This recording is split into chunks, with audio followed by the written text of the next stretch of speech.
ভালোবাসা মানেই বিশেষ মুহূর্ত, আবেগময় অনুভূতি আর নতুন সম্পর্কের শুরু।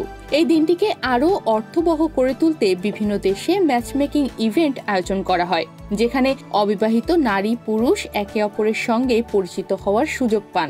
এই আয়োজনের মাধ্যমে দুইজন নারী পুরুষের মধ্যে শুরু হয় ভালোবাসার সম্পর্ক। এরই ধারাবাহিকতায় ভালোবাসা দিবসে দক্ষিণ কোরিয়ার রাজধানী সিউল সিটি সরকারের আয়োজনে রোমান্স আর্ট নাইট শিরোনামে একটি বিশেষ ম্যাচমেকিং ইভেন্ট অনুষ্ঠিত হয়, যেখানে 100 জন অবিবাহিত নারী ও পুরুষ ভ্যালেন্টাইন্স ডে উদযাপন করেন এবং কোরিয়ার ক্রমহ্রাসমান জন্মহার মোকাবেলার উদ্যোগে অংশ নেন। ফুটেজে দেখা যায় অংশগ্রহণকারীরা একে অপরের সঙ্গে কথা বলছেন, বিভিন্ন গেম খেলছেন, ছবি তুলছেন এবং একসঙ্গে খাবার উপভোগ করছেন, যেখানে একজন আয়োজক পুরো কার্যক্রম তত্ত্বাবধানও করছেন। এ বিষয়ে কন্টেন্ট ক্রিয়েটর কাং ইয়ে সাং এই অভিজ্ঞতাকে নতুন ও সতেজ বলে অভিহিত করেন। তিনি বলেন, এই পুরো আয়োজনের মাঝে ডেটিং এর মতো একটি পরিবেশ তৈরি হওয়াই সত্যি দারুণ লেগেছে।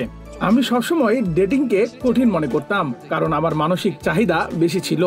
তবে আমার মনে হয় আমি যদি একটু মানসিকতা পরিবর্তন করি, তাহলে ডেটিং অনেক সহজ হয়ে যাবে।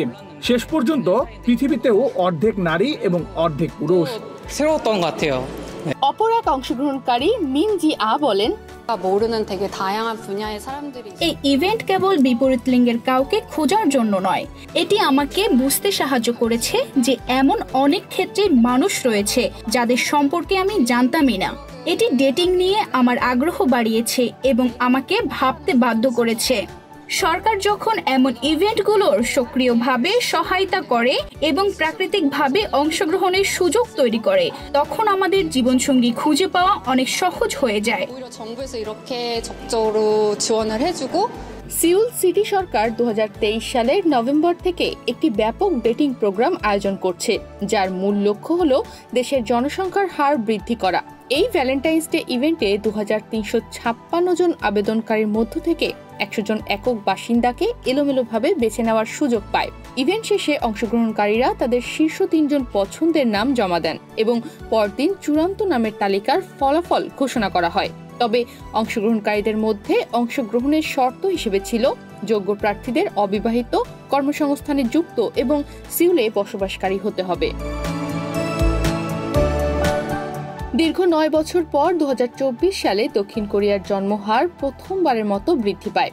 এর আগে দক্ষিণ কোরিয়ার সাবেক প্রেসিডেন্ট ইউন সুক ইয়োল দেশটির জনসংখ্যা হ্রাস ও অত্যন্ত কম জন্মহারকে জাতীয় জরুরি অবস্থা ঘোষণা করেছিলেন। আজকের ব্যস্ত জীবনে মানুষের জন্য সঠিক জীবনসঙ্গী খুঁজে পাওয়া বেশ কঠিন হয়ে উঠেছে। সামাজিক যোগাযোগ মাধ্যম বা অ্যাপের মাধ্যমে অনেকেই পরিচিত হন, তবে সরাসরি মুখোমুখি দেখা হওয়ার অভিজ্ঞতা সবসময় আলাদা। তাই ভালোবাসা দিবসে আয়োজিত ম্যাচমেকিং ইভেন্টগুলো দ্রুতই জনপ্রিয় হয়ে উঠেছে।